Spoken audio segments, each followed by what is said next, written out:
Hey guys, welcome back to the channel. It's Daryl here. Hope you guys are having a great day today. Well, we've got another lesson lined up for you guys. We are talking about walkdowns.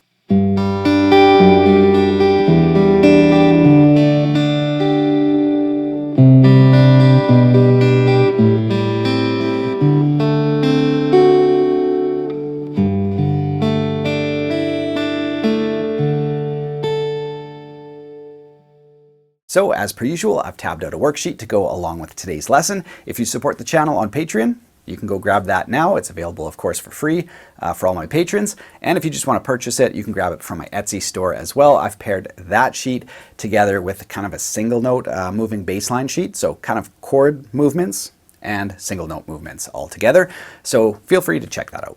All right, so let's check out some walkdowns. Now today I'm going to be using my Furch. This is their Orange Master Series instrument, and I'm just going to be plugged straight in with the LR Baggs Anthem system. Great system. Here we go. Let's check it out. Now, as you guys can see, we're going to use the key of G major. I think this is a comfortable key for most players. Now, I would consider these walkdowns an essential technique, having been used for literally hundreds of years, pretty much from the dawn of Western music and almost every genre, from jazz to metal to country to whatever else. These walkdowns are pretty much ubiquitous. So anyway, I'm going to play through a few different styles for you guys just so you can hear these walkdowns. Then we'll dig in and, talk about how to play them.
Right on. So here are the notes that the chords are based on. We're going to start on a G because obviously we're in the key of G, and we have an F sharp in the key of G. Every other note is unaffected. So we've got G, F sharp, E, then we jump up to fourth string and we do D, then C, B, A,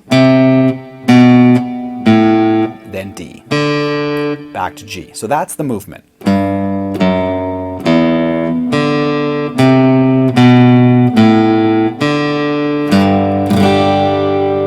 So let's look at the actual chord shapes. Now, if you look at my G, I don't actually have my index finger playing the B note. I find that that just ends up crowding the chord anyway. So unless you're doing finger picking and you're using,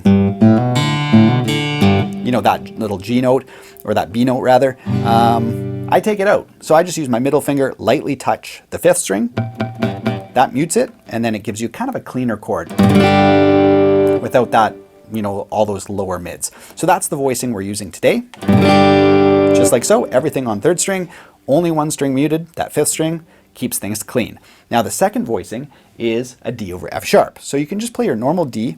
Now I like to use my thumb to hit the F sharp, but other people play it maybe perhaps like this and do a ninth or something like that, or you could even use your pinky finger. I find this awkward, so I find it easier to use my thumb. And then we go to E minor 7, and we're going to keep that D note on second string and just play an E minor. Everything else is open. Really, really colorful chord. So we've got our G, D over F sharp, E minor 7, keep that ring finger planted. Cool, and then we have our D. And this one is an E minor 7 over D, so that's why we still have this, this D here in the high G. Then we have our C9. And when we look at that C9 there, yeah, you can play it a few different ways, but we're going to do it as a sus2. So if you want, you can mute the fourth string, or you can, keep it ringing. Just depends if you want you know, how beefy you want that voicing to be, really. So there's our C sus2. Then we go to a G over B. And again, just mute that 6th string, especially if you're doing something more strumming and you're going to be accidentally hitting that 6. Just use your index finger to lightly touch the 6th string, just to stop it from ringing. Cool. Then we have our A minor 7. And then we end things off with the D7 to roll back into G. Okay, so there are our chords. So G, D over F sharp, E minor 7, then D,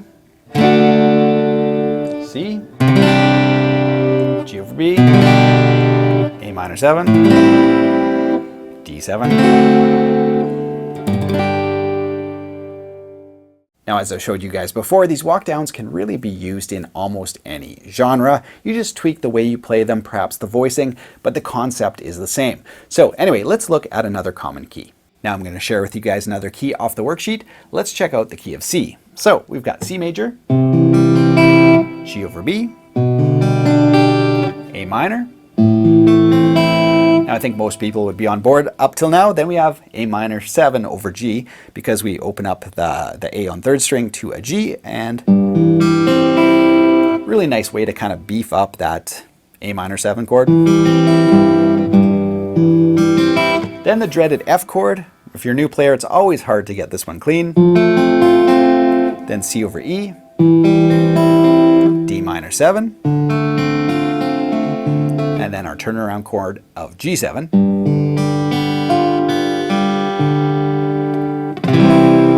So even though it's in a different key, you still have that same movement of walking down, you know, through the scale. That's really, I don't know, it's just pleasing to the ear. I think that's why so many songs are written, you know, using this technique. But anyway, here's what it sounds like strummed.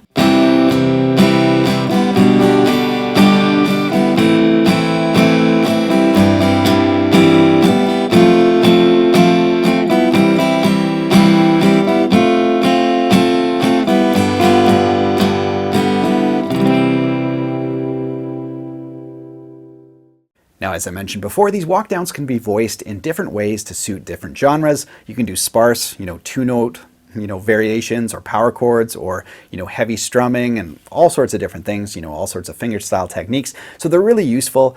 So keep them in your back pocket. You can also reverse the order and play them in ascending order, which is also very pleasing. So, you know, if you look at the sheet or the video and just, you know, go from, you know, just play them in reverse order, they also sound really good. So anyway, you can grab the full sheet with all the keys on Patreon or on my Etsy store.